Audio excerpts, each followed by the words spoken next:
From KXLY News, this is News 4 at 6. The city of Calgary is more than just the biggest city north of Spokane. Tonight, News 4 broadcasts live from Cowtown.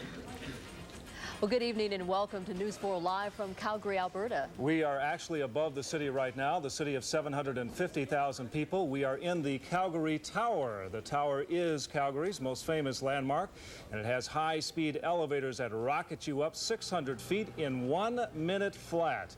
And what you don't see from above may surprise you. The CP Railroad actually runs under the tower and on through the city. But you know, one of the reasons that we decided to come up here is that Calgarians watch a lot of Spokane TV through the cable system. That's right, and we thought we would give Calgary a chance to know us a little bit better, and of course, vice versa. Well, Calgary is gearing up to host a World's Fair in the year 2005.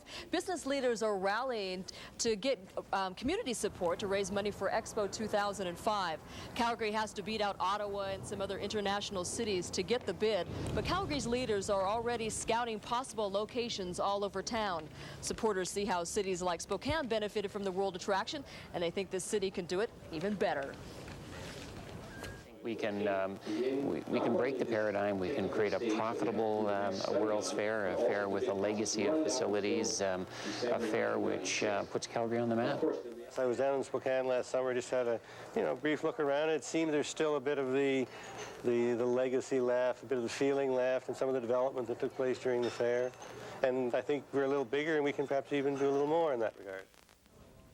Well, the World's Fair could bring something like 16 million visitors to Calgary. Now, that's twice the number that we got in Spokane during Expo 74. It's a lot of people, isn't it? Yeah. But, you know, even without the fair, Canadians are gearing up for what they believe is going to be a hot summer in terms of tourism, that is.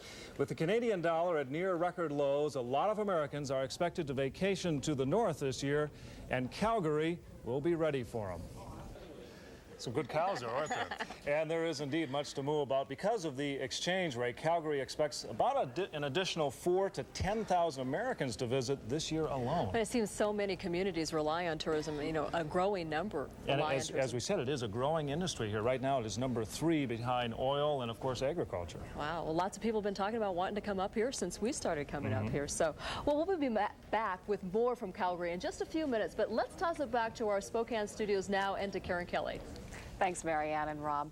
In the news here in Spokane, the State Patrol's major accident investigation team is on its way. Well, there is a lot of action north of the border in Calgary, Alberta. Rob and Marianne, I understand that the KXLY staff got quite an unusual welcome today. Yeah, it's true. Everywhere we've been today, they've greeted us with smiles and friendly handshakes. It's been wonderful. The Canadians are really friendly. And, you know, our first visit here, though, was not made official until Calgary Mayor Al Dewar welcomed us in traditional Calgary fashion. To share this brand of hospitality With all folks and critters. with all folks and critters. May cross my path. They may cross my path. Henceforth. Henceforth. You're all Connery Calgarians. Yeah! And we will be sending out our tax assessment shortly. Believe it, partner. Woo! Yeehaw! Oh, man, this is scary. It fits. What do you think? Do we look official? Yours is a little bit too big for you there. No, Look stop, at that. Rob. I was going to try to get away with this. I left mine back at the hotel. Yeah, look at this. Yeah. People seem to think this isn't really my style. I don't understand. They've never seen me in a cowboy hat before. Well, I think we all feel like official Calgarians now, and they, like we said, they officially welcomed us to the city, and it's nice to be here. And now we have the cowboy hats to go along with. So if you see the white hats around town, you'll know who we are, won't you? You know where they came from. Steve Mum got one of these too, and he's up here in Calgary as well. And up next, he is going to bring us the weather for Alberta and the inland northwest. And Rob and Marianne, Calgary is a lot like Spokane in helping everybody that loves the outdoors. It has the river running right through it. That's right, Karen. And you know, Calgary's location astride the Canadian Rockies provides an incredible scenic backdrop. But the city's foremost natural attraction has to be the Bow River. Oh, downtown skyscrapers actually rise up from the water's edge, and the river really is a focal point for urban recreation. And tonight on Romaine's Domain, Daryl is going to report on the fishing. It is world class, and a citizens group is working to make it even better. It's hard to see the city from the shore. On this river where the nurturing noise of nature disguises the urban world close at hand. The city of Calgary drops down below us here for about another 12 miles. We're just kind of cruising down till we find a good place to fish. As the dean of Bow River Boatmen, Mike Gwynn has guided people from all over the world in search of the Bow's big browns and rainbows. 2 feet and longer.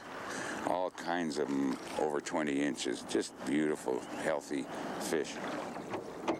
Jim Rouse also knows the benefits of the Bow. The economic impact of the fishery helped prompt the Alberta government to back a citizens' council he sits on. The concern is water quality. Absolutely. Healthy river means healthy fish and vice versa. The citizens group representing diverse interests is acting as the river's protector. A program is in place to control storm drain runoff and overall pollution. With water quality now under the microscope, guides like Mike Gwynn say the Bow is on track to being all it can be. If we had better fishing regulations on the river, we'd have a lot better fishing. Hang on, Jim, I'm getting out. You're allowed to fish with bait in this section, and just anything goes. The small female. Consequently, we haven't got nearly the number of fish in this section of the river as we have down below where we have limited catch. Okay, hang on. So someday, the fishing may be even more bodacious on Calgary's Bow River. Okay. Daryl Romaine. And there she goes. KXLY News 4. Well, Darryl says the Bow supports an incredible amount of food for those fish, thanks in part to the effluent from the Calgary sewage plant. That's right. If you are interested in floating the river, he suggests contacting the Water Boatman Guide Service. Some of the best fishing comes, he says, in the early fall.